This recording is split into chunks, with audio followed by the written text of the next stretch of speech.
Now, I'm sure we've all been exposed to the horrors of its inaugural short film in a certain trailer produced by a certain person, and that will make our skin crawl if we're grammar Nazis. And of course, a lot of us are grammar Nazis, and I am myself a grammar Nazi.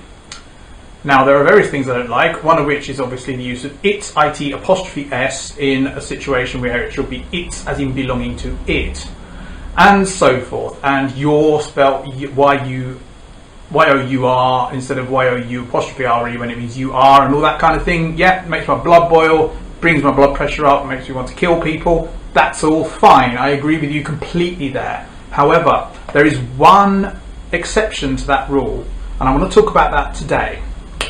Here are a number of words in other languages. They all mean the same thing. Jag, je, io, saya, aku, minä. All of those mean I, and all of those begin with a lowercase letter in the middle of a sentence. Now think about English.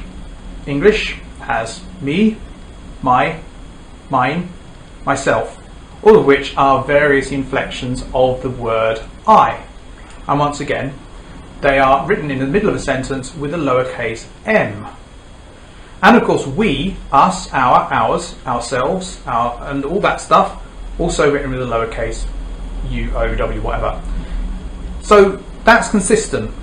And it's also consistent with every other language. On the other hand, other languages sometimes capitalize the letter, first letter of a pronoun when it refers to you out of politeness. For example, sie, du in German. Du is sometimes capitalized, but not always. And sinä in, not Swedish, Finnish. And various other examples can be given. I think Danish probably do is similar. And this is a mark of respect that makes a lot of sense. Oh, another one, usted in Spanish. Again, capital. And that's great. I think that makes a lot of sense. Now, looking back into the history of English, Anglo-Saxon and early Middle English at least didn't capitalize the first person pronoun singular nominative. Ich in Anglo-Saxon is not capital I-C, it's ich. And early in Middle English, also I, as in me, E in other words, in the Midland dialect, would have been written with the lowercase I, and that's fine. It all makes complete sense. Now, there are circumstances under which I would write a capital I.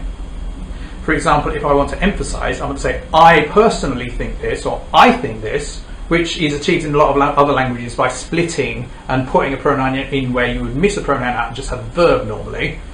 But because English isn't a pro-drop language, we lack that facility. And we can introduce that facility by having a capital I when we need a capital I, and not when we don't need one, because then we can say, I think this, rather than I think this. And that seems very neat to me, and I think that's a nice usage. I also think there's an element of egomania in that every single other language in the world, including ones that are closely related to English, such as Scots and Yola and Frisian, do not capitalise their I's.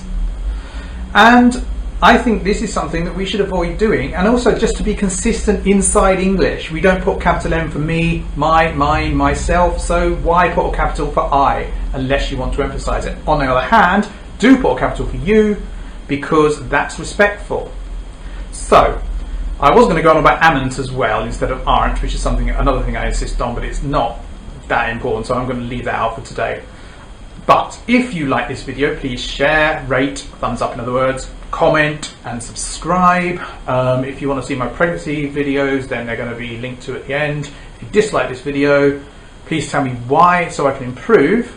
And that doesn't mean disagreeing with me, that just means how can I present it better. Although obviously if you disagree with me, I do want to hear from you. And I'll see you on Webcam Wednesday, which is tomorrow.